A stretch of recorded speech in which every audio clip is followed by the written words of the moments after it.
meeting the love of their life, eloping, and getting married. It's a fantasy many teenage girls dream of. Caroline Crouch was no different. A young girl in high school, just 15 years old, was flattered by the attention of a charming, financially well-off 27-year-old helicopter pilot. He flew over her school, catching her attention and eventually her heart. The two eloped and got married. What seemed like a fairy tale love story would soon unravel into a horrifying murder that shocked the world.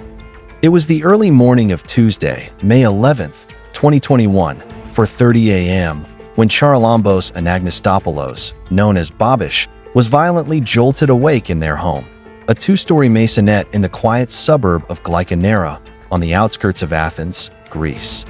Three armed intruders, their faces concealed with hoods, stormed the house. They quickly overpowered Babish, binding his hands and feet and blindfolding him with duct tape. He was helpless. Meanwhile, his 19-year-old wife, Caroline Crouch, was still in bed and completely unaware that this home invasion was about to turn deadly. The couple's 11-month-old daughter, sleeping nearby, woke up to the chaos. The men, speaking in Greek and Albanian accents, repeatedly demanded money. Caroline had no idea that this wasn't just a robbery. It was the beginning of her end. Caroline Crouch was born on July 12, 2001, in Athens, to retired engineer David Crouch and Susan Della Costa.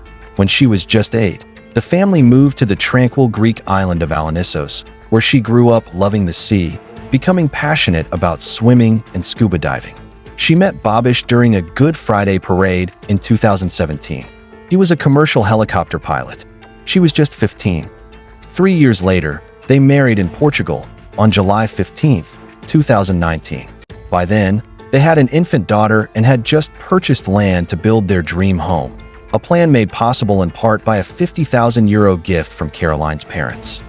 The couple had also hidden around €10,000 in their home, stashed away in a Monopoly box. With public distrust in Greek banks at the time, many citizens opted to keep their money at home. Caroline likely felt the same. Back in the bedroom, Babish, bound and blindfolded, could hear Caroline screaming. The intruders threatened their daughter, pointing a gun at the infant. Babish struggled against the restraints, but the rope around his neck kept tightening. He fainted, then came to, only to hear his daughter crying in the distance. It took 30 minutes before he was able to inch toward his phone and, using only his nose, dial emergency services.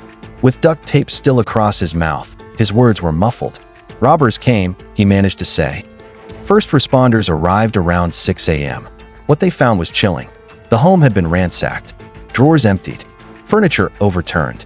The Monopoly box lay open. The security camera was ripped from the wall, its memory card missing. Even the family's 7-month-old puppy, Roxy, had been brutally strangled with her own leash and hung from the staircase. In the bedroom, Babish was found tied up on the floor.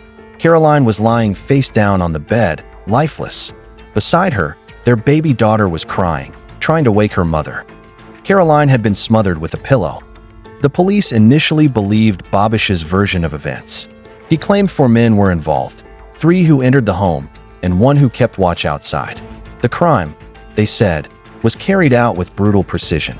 The killers entered through the basement, murdered the dog, tied up the couple, looted the house, and smothered Caroline, all for €10,000 in cash and about €20,000 worth of jewelry.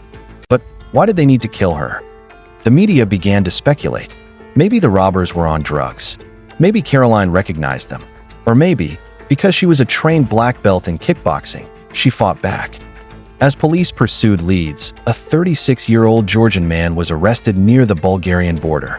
He resembled a sketch Babish helped police create, and he had a history of violent robberies. But after intense interrogation and no supporting evidence, he was cleared. The trail went cold. 37 days passed. Then came a breakthrough.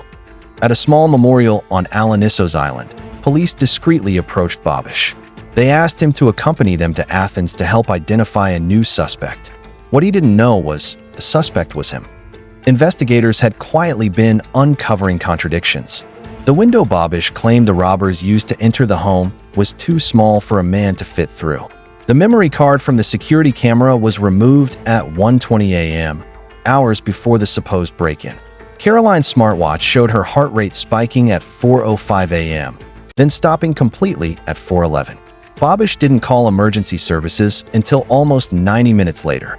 Data from his own fitness tracker showed that he had been moving around during the time he claimed to be tied up. And a reenactment showed it was nearly impossible to dial a phone with one's nose the way he claimed to have done. Then came the most chilling discovery. Caroline had tried to book a hotel for herself and her daughter the night before she died. She had also texted a friend saying she was planning to leave Babish. Her diary, later found by investigators, detailed ongoing abuse and doubts about their relationship.